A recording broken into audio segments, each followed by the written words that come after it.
రాజకీయం మొత్తం కూడా అంటే తెలంగాణ రాష్ట్రంలో రాజకీయం మొత్తం కూడా ఇప్పుడు రియల్ ఎస్టేట్ వైపే తిరుగుతుందని చెప్పొచ్చు. మొత్తం మీద అటు లగచర్ల దగ్గర నుంచి మొదలైన రియల్ ఎస్టేట్ దందా ఈ రోజు కంచెగచ్చిబౌలి వరకు వచ్చింది. ఏం చెప్తారు? నిజంగా చెప్పాలంటే మన దురదృష్టం, కాంగ్రెస్ ప్రభుత్వం, ముఖ్యమంత్రి రేవంత్ రెడ్డి గారు ఎప్పుడో తెలంగాణ ప్రజలు పాపం చేసుకున్నారేమో, దాని ఫలితం అనుభవిస్తున్నారు. అందరినీ అంటే ఒక వర్గం అంటూ లేదు, పేద వర్గం నుంచి ఉన్నత వర్గం వరకు అందరికీ ఏదో రకంగా చుక్కలు చూపెడుతున్నారు. వాళ్ళు ఒకటే ఏంటంటే కలిసి దోచుకుందాం రా సమైక్యంగా కలిసి అని కాంగ్రెస్ పార్టీ నాయకులు, ఎమ్మెల్యేలు, మినిస్టర్లు, ముఖ్యమంత్రి ఓన్లీ సింగిల్ పాయింట్ ఎజెండా, కలిసి ఉన్నారా దోచుకుందాంరా, మనం కలిసి ఉందాం, దోచుకోవటానికి కలిసి ఉందాం, దోచుకోవటానికే కలిసి ఉందాం అనే ఉన్నది. అది చాలా దురదృష్టం. దాదాపు భారతదేశంలో ఇంత తక్కువ కాలంలో ఇంత వ్యతిరేకత కూడగొట్టుకున్నటువంటి ప్రభుత్వం ఏది ఉండదు. ఇంకా వాళ్ళకు బుద్ధి రాలేదంటే ఇక మా దురదృష్టం ఏంటంటే మన రాజ్యాంగాల్లో వాళ్ళని మధ్యలో ఇంటికి పంపే అవకాశం కూడా లేదు కాబట్టి భరించాల్సి వస్తుంది. ఇప్పటికే అంటే రియల్ ఎస్టేట్ రంగం కుప్పకూలింది. భారతదేశం మొత్తంలో 50% రియల్ ఎస్టేట్ పడిపోయింది హైదరాబాదు మరియు తెలంగాణలో. ఈరోజు వచ్చింది ఇది జీడిపి గ్రోత్లో గతంలో తెలంగాణ 3వ నెంబర్ ఉండే, ఇప్పుడు 13వ నెంబర్కు పడిపోయింది. మొత్తానికి డౌన్ అయిపోయింది. హైడ్రాతో మొదలు పెడితే లగచర్ల కానీ, ఈ యొక్క కంచె గచ్చిబౌలి ఇష్యూ కానీ single point agenda, single point ఎట్లా దోచుకుందాం. బయటికి ఏంటంటే ప్రకృతి అనో, పునర్జీవం అనో, పరిశ్రమలను, లేకుంటే ఇంకేదో అని సొలుకబులు చెప్తున్నారు. కానీ నెంబర్ 1 పాయింట్ ఏంటంటే దోచుకోవటం ఎలా, అది మన దురదృష్టం. తెలంగాణ రాష్ట్రం వచ్చిన తర్వాత బంగారం కన్నా విలువైంది ఏది అని అంటే తెలంగాణ రాష్ట్రంలో మాత్రమే అది భూమి.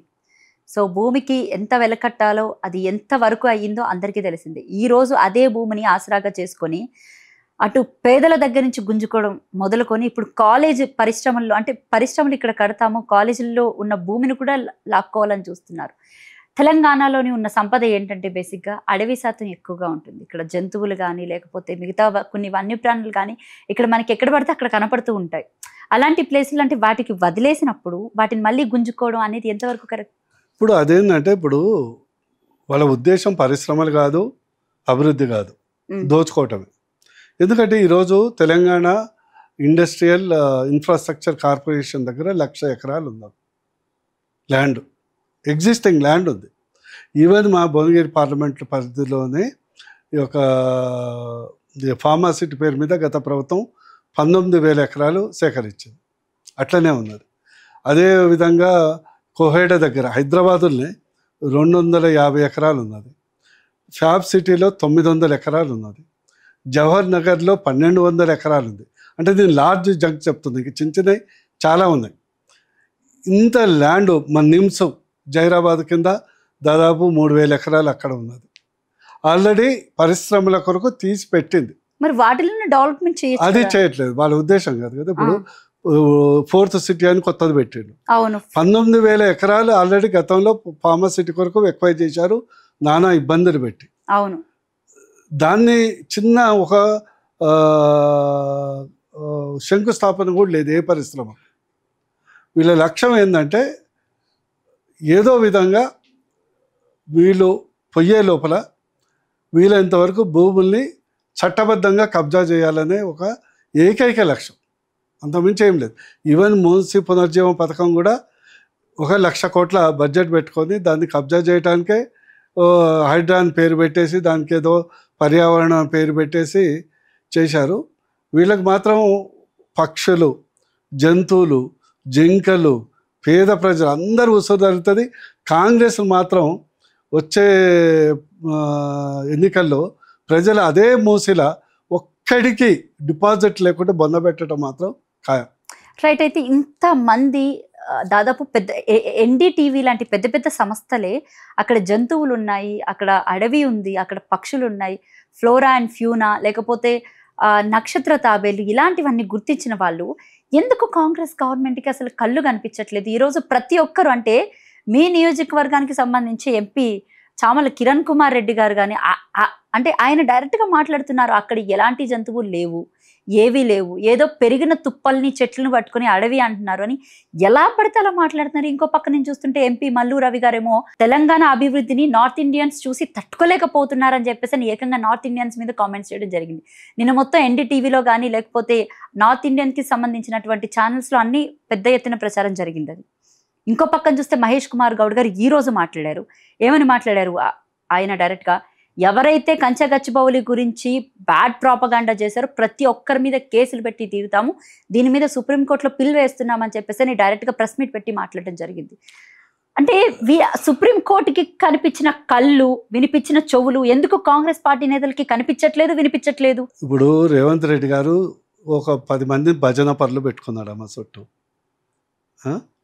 వీళ్ళ రేవంత్ రెడ్డి తానా అంటే వీళ్ళు తందానా ఇలాంటి ఒకటి భజన బ్యాచ్ ఒకటి పెట్టుకున్నాడు. వీళ్ళకి ఏం లేదు, ప్రజలు ఏమనుకుంటున్నారు, ప్రజలు ఎట్లా కష్టపడుతున్నారు, పర్యావరణం ఏమనుకుంటుంది, మీడియా మిత్రులు ఏమనుకుంటున్నారు, నేషనల్ మీడియా ఏమనుకుంటుంది, కోర్టులు ఏమనుకుంటున్నాయి, ఏం లేదు. ఆయన తానా అంటే వీళ్ళు తందానా. ఎంత అదే కదా ఏఐ ఫోటోస్ అని వెంటనే అసలు డిక్లేర్ చేసేసారు. ఏఐ డెఫినెట్లీ ఏఐ అనేది ఆర్టిఫిషియల్ ఇంటెలిజెన్స్ క్రియేట్ చేసినవి కాదు కదా, ఉన్న వాస్తవనే వాడు ఎవరైనా ఒక ఎలాబరేట్ చేయడానికి ప్రతి ఒక్కళ్ళు. ఇప్పుడు వీళ్ళు మరి ఎలక్షన్ క్యాంపెయిన్ అప్పుడు వీళ్ళు ఏఐ ఉపయోగించలేదా, వీళ్ళ ముఖాలన్నీ ఉపయోగించలేదా, లేని కబుర్లు మేనిఫెస్టోలన్నీ వీళ్ళు చెప్పలేదా? మరి ఆ రకంగా పెడితే వీళ్ళ మీద కేసులు పెట్టాలి కదా. ఒక్కరిని మోసం చేస్తే 420, 4 కోట్ల మందిని మోసం చేస్తే ఈ ప్రభుత్వం మీద మినిస్టర్లు, ఎమ్మెల్యేలు అందరి మీద ఈ 4 కోట్ల తెలంగాణ ప్రజలు కేసులు పెట్టాలి కదా. తులం బంగారం అని, మహిళకు 4,000 పెన్షన్ అని, 2,500 ప్రతి మహిళ అని, స్కూటీ అని, వీళ్ళ మీద కేసు పెట్టాలి కదా. అక్కడ జరుగుతున్నటువంటి అంశాన్ని అసలు ఎంత అంటే దిగజారిపోయిందంటే, సొంత మీడియా, వాళ్ళకు అనుకూలంగా మీడియానే కాదు, సొంత పార్టీలో ఉన్నటువంటి నాయకులు, స్టూడెంట్ వింగ్ ఎన్ఎస్ఐయు, యూత్ వింగ్ ఏదైతే ఉందో వాళ్ళు కూడా గగ్గోలు పెడితే వాళ్ళకు కూడా వాళ్ళ మీద కేసులు పెట్టి నోటీసులు. అదే ఇప్పుడు వాళ్ళకు కూడా ఒక విద్యార్థి విభాగం ఉంది కదా. ఎందుకంటే ఆరిపోయే దీపానికి వెలుగకు వీళ్ళందరూ ఒక్కటేనమ్మా, కంచగచ్చిబౌలి మీద చాలా ఆశలు పెట్టుకున్నారు. ఈ విషయము ఎవరికి తెలియదు. అందరూ అనుకుంటున్నారు అదేదో కేవలం పరిశ్రమల కొరకు వేలం పాటము, పరిశ్రమ లేదు, మందు లేదు. బేసికల్ ఏంటంటే ఈరోజు రియల్ ఎస్టేట్ మొత్తం పడిపోయింది. ఈరోజు భూమిని అమ్మితే కొనేవాడెవడు లేడు, ఇన్వెస్ట్మెంట్ పెట్టేవాడు ఎవరు లేరు. ఈరోజు ఏంటంటే పరిశ్రమల పేరు మీద ప్రభుత్వానికి దగ్గర ఖజానా ఖాళీ ఉంది కాబట్టి ఆ నెపం పెట్టి ఆ ప్రైమ్ ల్యాండ్ని అమ్మకాన్ని పెట్టాలి. అమ్మకాన్ని పెడితే ఎవరు రాడు కదా. వీళ్ళ ప్రభుత్వం ఉన్న పెద్దలు ఏదైతే ఉన్నారో వాళ్ళందరూ వాళ్ళ బినామీల్ని ముందర పెట్టేసి వేలం పాట పాడతారు. గతంలో అక్కడ 80 కోట్ల ఎకరానికి 100 కోట్ల ఎకరానికి పోయింది కదా మనకు కోకాపేటలో. ఇక్కడ దీనికి నాకు తెలిసిన అంశం ఏంటంటే వాళ్ళు 15 కోట్లు 20 కోట్లు బేస్ ప్రైస్ పెట్టి ఆక్షన్ పెడతారు. పెడితే ఎవరో కొనటానికి ముందుకు రారు. ముందుకు రాకపోవడంతో ఏమవుతుందంటే అదొకటి. సెకండ్, ఇప్పుడు ఇదంతా ఇష్యూ అవుతుంది కదా, ఎందుకు ఇంత జరిగినా కూడా సాధారణంగా ఏ ప్రభుత్వం అయినా వెనకపోతుంది. ఇంత వ్యతిరేకత మూట కొట్టుకోవటందుకు 400 కాదు 1,00,000 ఎకరాలు ఉన్నది దాని పక్కనే ఉంది. ఎందుకంటే ఈ యొక్క అంత లిటిగేషన్ ఉంది కాబట్టి ఏ సంస్థ కూడా ముందుకు రాదు. ఇప్పుడు వీళ్ళ మనుషులు దాన్ని వేలం పాడతారు. సో 100 కోట్ల ఎకరం ఉన్న ప్రాపర్టీని 10 కోట్లో 20 కోట్లకో ఈరోజు పాడుకొని వీళ్ళ కైవసం చేసుకొని కోట్ల లిటిగేషన్ చూసుకుందాం. That is the real agenda. అందరికీ అర్థంగా ఏంటంటే వీళ్ళు ఏంటంటే ఈ రియల్ ఎస్టేట్ బ్రోకర్లందరినీ మంత్రులు ముఖ్యమంత్రులు అయితే గింతే ఉంటారు. ఇది పరిస్థితి. చాలా దురదృష్టం, చాలా దురదృష్టం. అసలు ఖండించడానికి కూడా మాటలు రావట్లేదు.